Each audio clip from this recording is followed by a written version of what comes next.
राम जी और जानकी जी ये दोनों जब रात्रि में कनक भवन में चले जाते हैं तो उसके बाद वहां इनकी लीला होती है, मान लीला, दान लीला।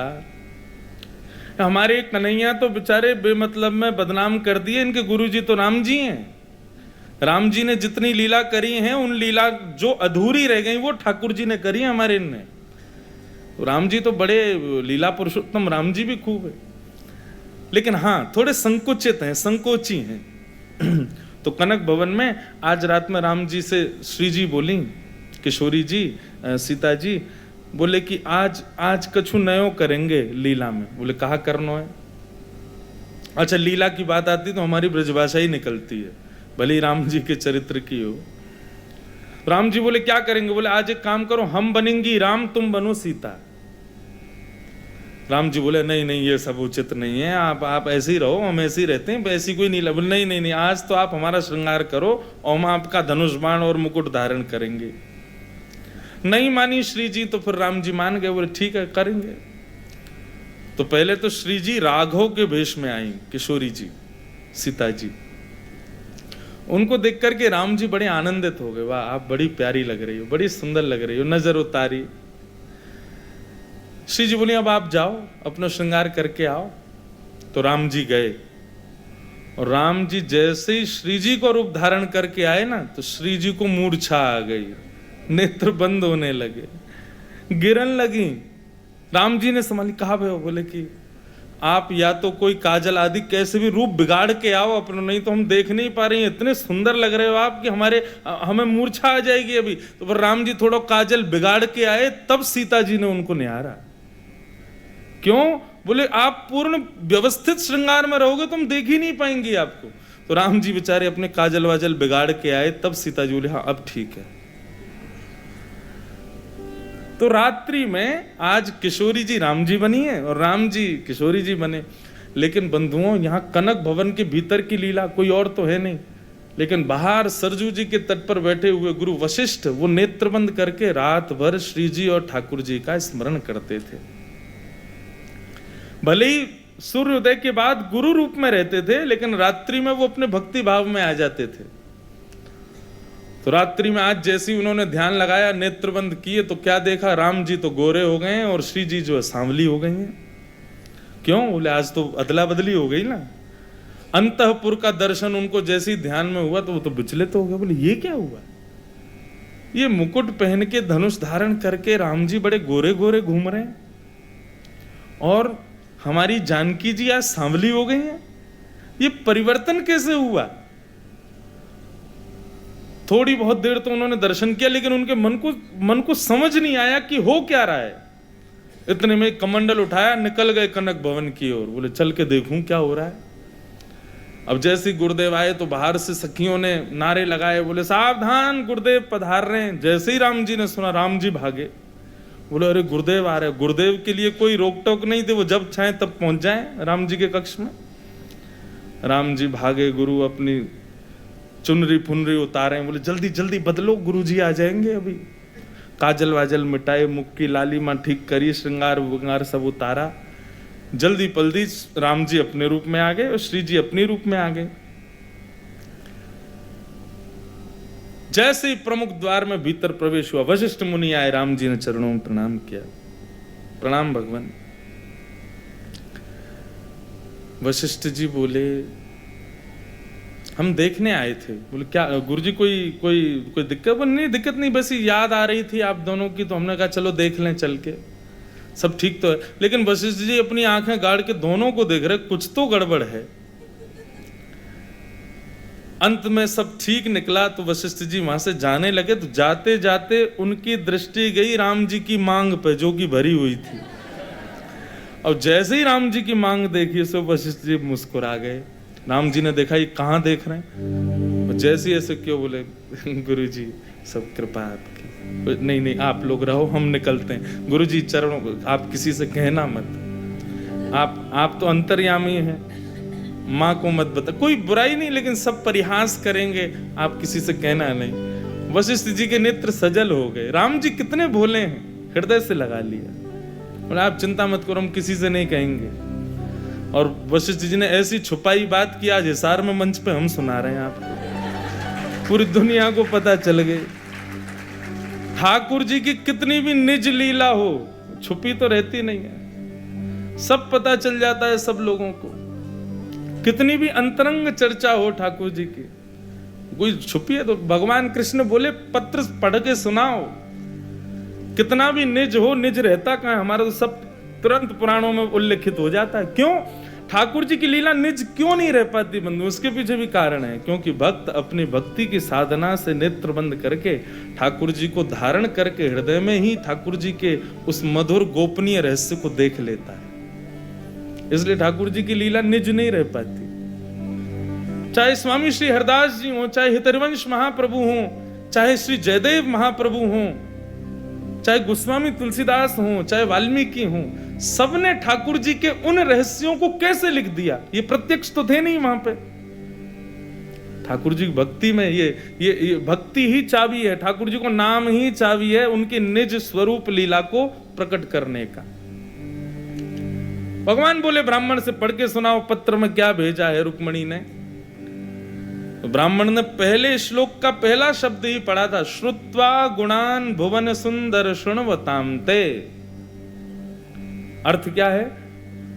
बोले रुक्मणी जी कह रही है मैंने आपको कभी देखा नहीं है, मैं आपसे कभी मिली नहीं हूं, पर मैंने आपकी कथाओं में बहुत आपका यश सुना है। बस ये बात सुनते ही भगवान बोले सुनो पत्र बंद कर दो। बोले पूरा तो सुन लीजिए। बोले नहीं नहीं नहीं, इसके आगे हमें सुनना ही नहीं है।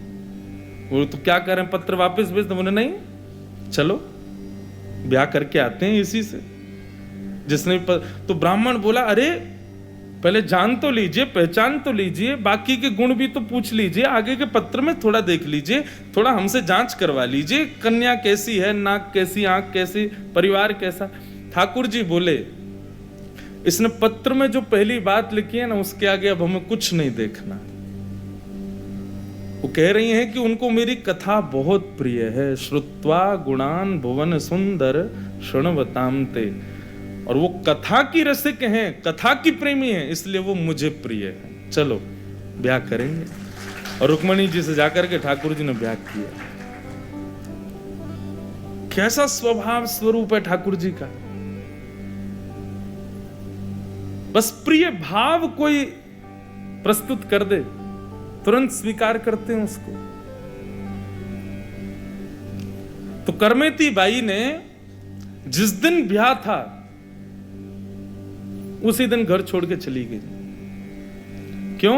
क्योंकि जब पता चला कि मेरे जिनसे ब्याह होने वाला है उनके घर में कोई भक्ति भाव कुछ है नहीं, पिताजी की केवल बात बनी रहे इसके लिए ब्याह करना, मैं कैसे पूरा जीवन जीऊंगी। और ये जीवन ये ठाकुर जी ने बड़ी कृपा करके अनुग्रह करके हमको मानव बनाया है। अगर इसका हमने उपभोग नहीं किया भक्ति भजन करके, ठाकुर जी को नेत्रों में निहार के, ठाकुर जी की भक्ति करके, तो किस लिए जी रहे हैं हम लोग। कर्माबाई ने पहले तो माता पिता को हृदय से प्रणाम किया, क्षमा मांगी। बोले माता पिता को हृदय को ठेस पहुंचाने का जो दंड मिलना चाहिए बालक को, नाथ मैं उस दंड को स्वीकार करने को तैयार हूं, परंतु एक भक्तिहीन व्यक्ति के साथ जीवन नहीं जी सकती, क्षमा करो। और ऐसा कहते ही कर्माबाई निकल गई। कहां? सीधे वृंदावन। वृंदावन पहुंचे। यहां कर्माबाई के पिताजी, करमेती बाई के पिताजी, कर्माबाई अलग हैं, करमेती बाई के पिताजी खूब ढूंढा, नहीं मिली। वो जानते थे अपनी पुत्री के स्वभाव को, समझ गए निश्चित वृंदावन गई होगी। तो वृंदावन पहुंचे तो वृंदावन में 2-4 वैष्णवों को वार्ता करते सुना। वे लोग करमेती बाई की वार्ता कर रहे थे। तो पिताजी ने जाके पूछा ये जिनके बारे में आप वार्ता कर रहे हैं कौन है? बोले करमेती बाई, बड़े बड़ी भक्त हैं, ठाकुर जी के मंदिर में जाती हैं, जैसे ही मंदिर में प्रवेश करती हैं तो ठाकुर जी ऐसी कोई लीला करते हैं जिसको देख के सब आनंदित हो जाते हैं। या तो ठाकुर जी की मूर्ति हिलने लग जाती है, या तो वहां कोई ध्वनि प्रकट होने लग जाती है, अद्भुत सुगंधी आ जाती। करमेती बाई के मंदिर में आते ही कुछ ना कुछ विशेष होता है। करमेती बाई के पिताजी पूछते पूछते करमेती बाई के पास पहुंचे।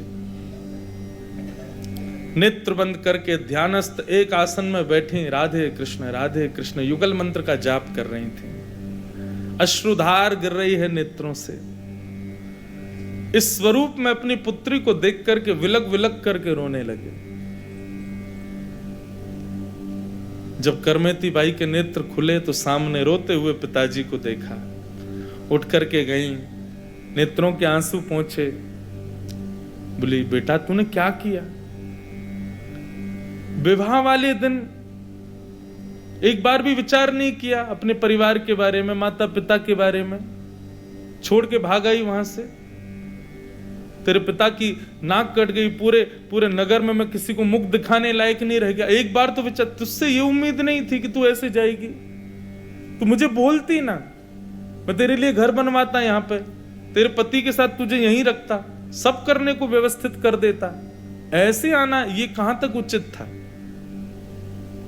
करमेती बाई ने जो उपदेश दिया ना बंधुओं, इस उपदेश को बस नकारात्मक भाव से मत सुनना, क्योंकि कई लोग इस उपदेश को उचित नहीं भी समझें। करमेती बाई कहती है, पिताजी किस नाक की बात कर रहे हो आप?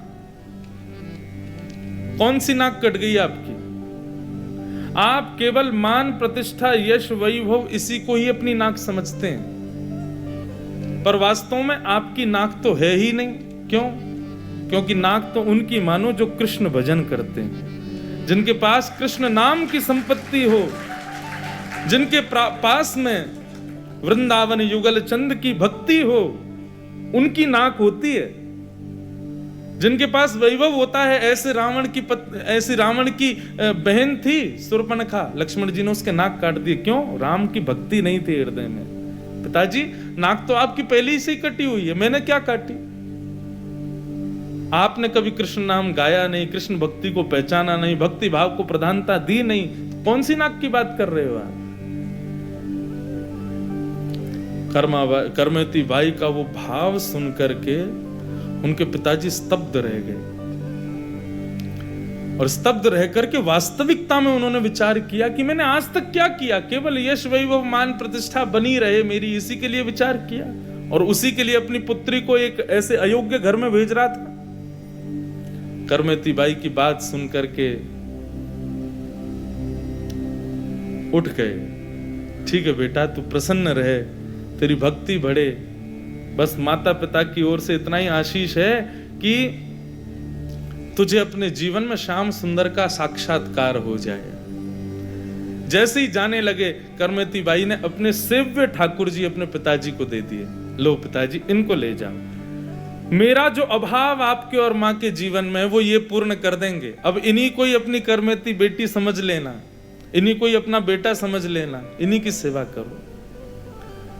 आज भी करमेती बाई के सेव्य ठाकुर जी विराजते हैं राजस्थान में, स्थान का मुझे नाम याद नहीं कहां की थी वो, वहां विराजते हैं। स्वयं तो भक्त थी ही, परंतु अपने पूरे कुल को, अपने पूरे परिवार को भी भक्त बना दिया करमेती बाई ने। एक दिन जिस नगर में उनके पिताजी रहते थे, वहां के राजा ने करमेती बाई के पिताजी को आमंत्रित किया। सैनिकों ने जाकर के कहा, बोले महाराज आपको राजा ने बुलाया है। तो पिताजी करमेती बाई के ठाकुर जी के सामने बैठे थे, तो बोले मैं तो अपने राजा के पास ही बैठा हूं, मुझे किसी राजा के पास जाने की जरूरत नहीं, मेरे राजा तो मेरे संगी हैं। राजा को जाकर के जब सबने ये बात कही कि बोले वो तो कह रहे हैं मैं तो अपने राजा के पास ही हूं, उनकी आज्ञा मान के रह रहा हूं। राजा ने कहा, मेरे अलावा कौन सा राजा आ गया? दौड़ करके गए तो देखा अपने ठाकुर जी के सन्मुख बैठे। तो बोले कौन से राजा हैं तुम्हारे, किनकी आज्ञा मानते? बोले ये हैं मेरे राजा। तब से आज तक उस नगर के राजाधिराज की पदवी पर करमेती बाई के सेव्य ठाकुर जी ही बैठे हैं। बोले यही हैं राजा, यही हैं श्रेष्ठ। तो भक्ति में बंधुओं विचार नहीं, भक्ति में किसी प्रकार का कोई संशय मन में नहीं आना चाहिए। संशय युक्त हैं, विचार युक्त हैं, सोच युक्त हैं, तो हम अभी भक्ति में कहीं ना कहीं कोई ना कोई कमी कर रहे हैं। जहां विचार नष्ट हो जाए, जहां पर संशय नष्ट हो जाए, जहां पर तर्क वितर्क नष्ट हो जाए, समझो अब भक्ति प्रारंभ हुई है। विचार नहीं करना। कन्हैया कन्हैया पुकारा करेंगे, लताओं में ब्रज की गुजारा करेंगे। कन्हैया कन्हैया पुकारा करेंगे, लताओं में भाव से गाओ।